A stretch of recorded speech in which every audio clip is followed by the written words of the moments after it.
yang terjadi di elit politik nasional itu tidak seperti, sama sekali tidak seperti yang Anda baca di koran atau Anda dengarkan di televisi, gitu ya. Satu.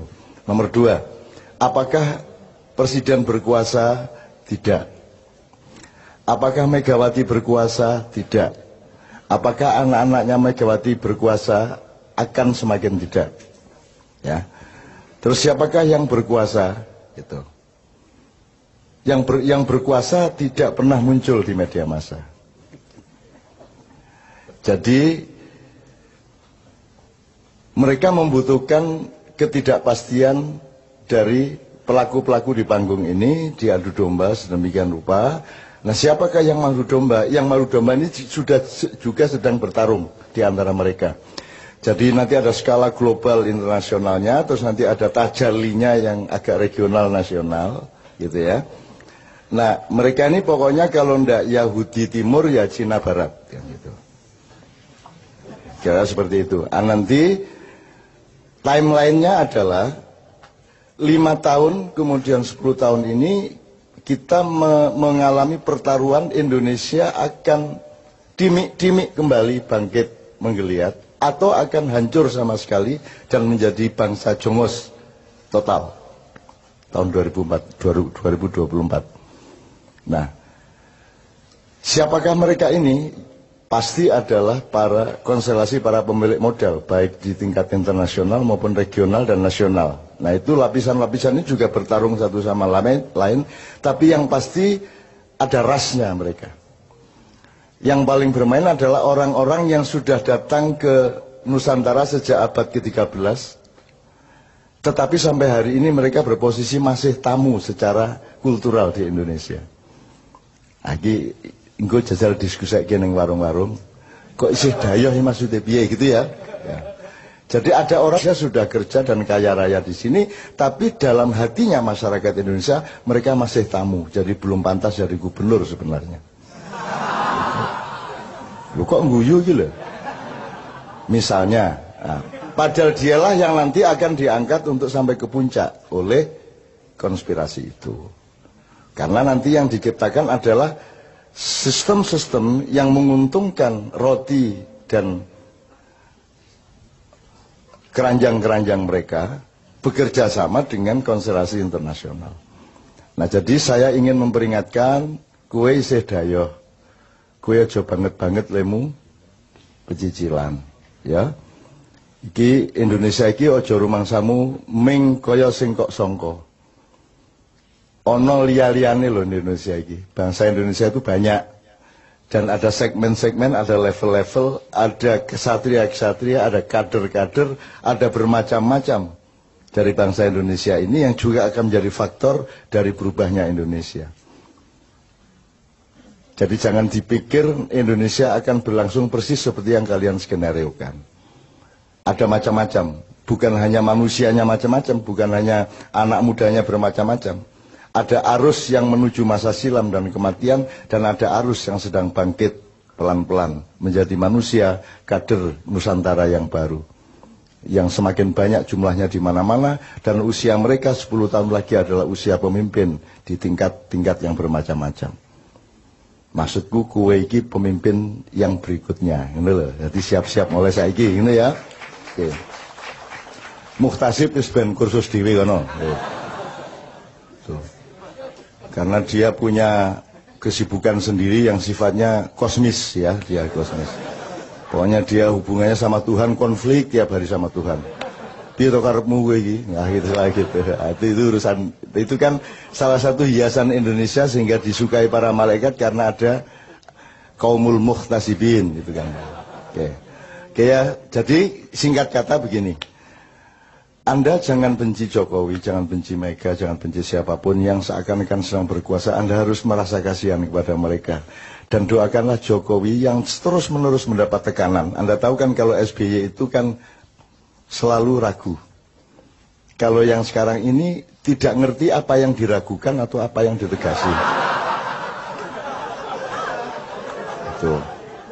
Masih lumayan kalau dulu kan masih ragu terhadap sesuatu hal. Ini sesuatu halnya dia tidak ikut menentukan. Jadi arep ragu ki ora ana dalane, arep tegas ya ora dalane, akhirnya sing metu iku dudu saka atine, dudu saka pikirane dhewe.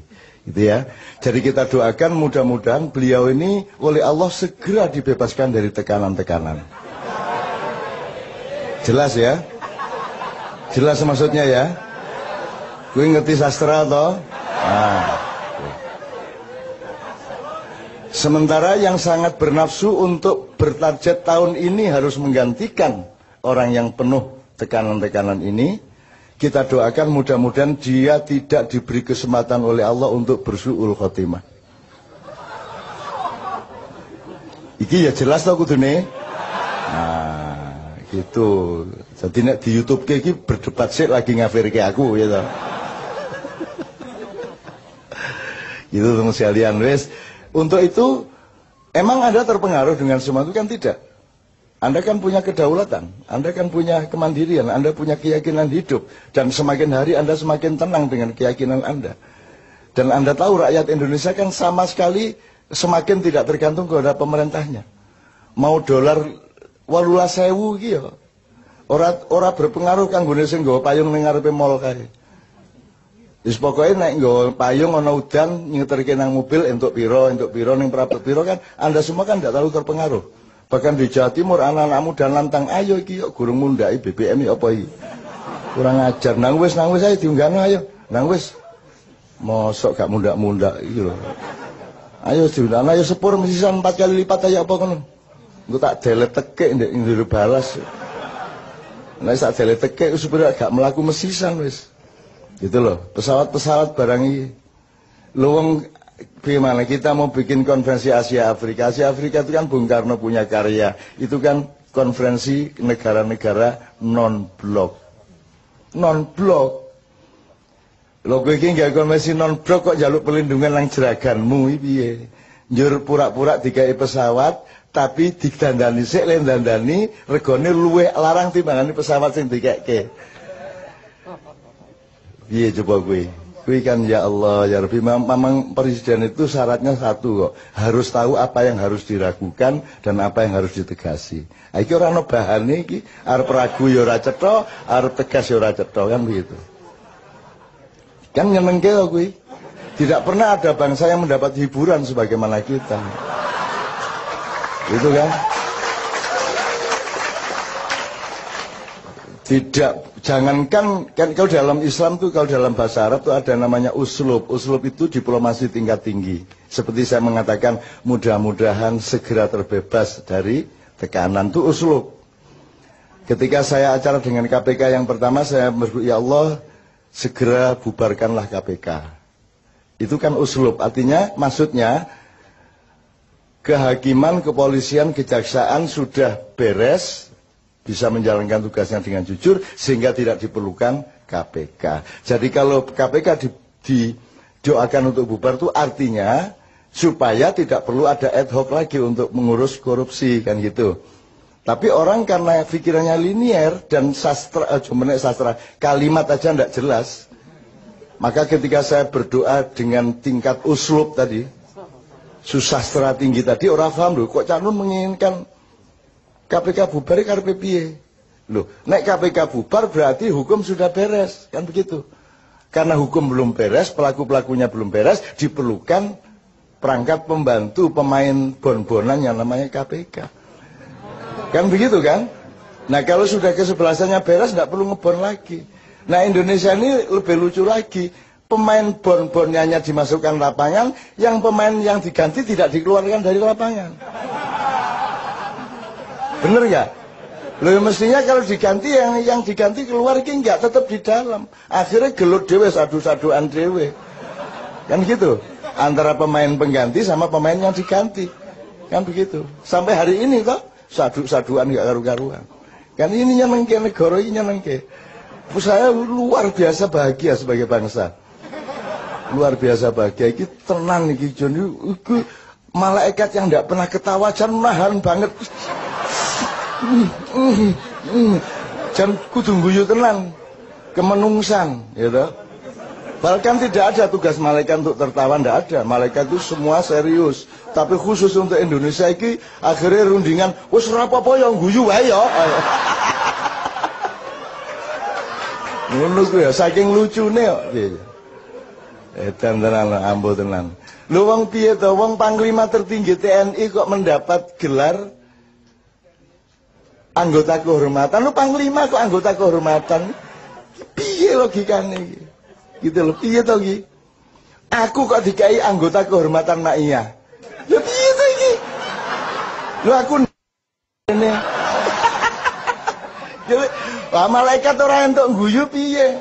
Akhirnya disentak karo Gus. Rentok guyu malaikat. Lucu tenan ini. Lebih itu coba itu. Maka Anda harus tahu itu bukan penjilatan, itu sedang mempermainkan. Ada skenario untuk menggunakan. Gitu loh, dan seterusnya lagi nek dikai contoh kayak banget lah.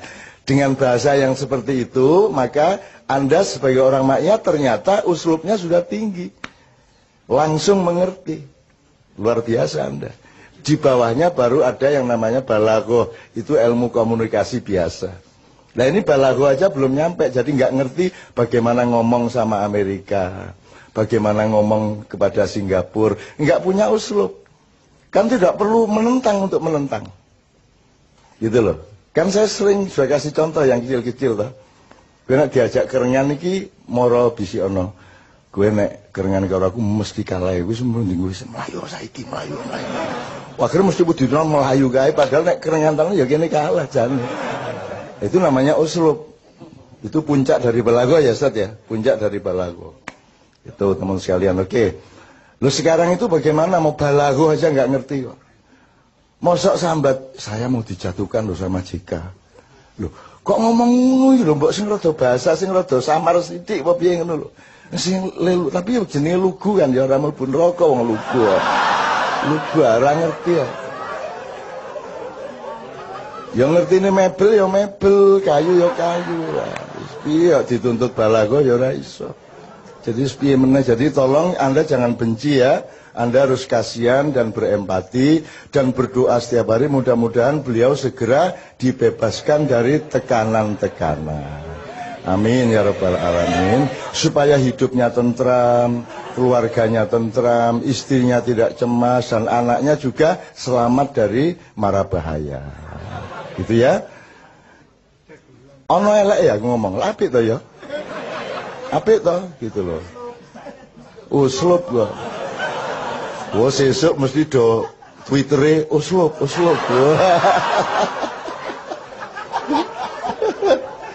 Are-are AS Hikam ditawur ya are-are. Jobol are-are.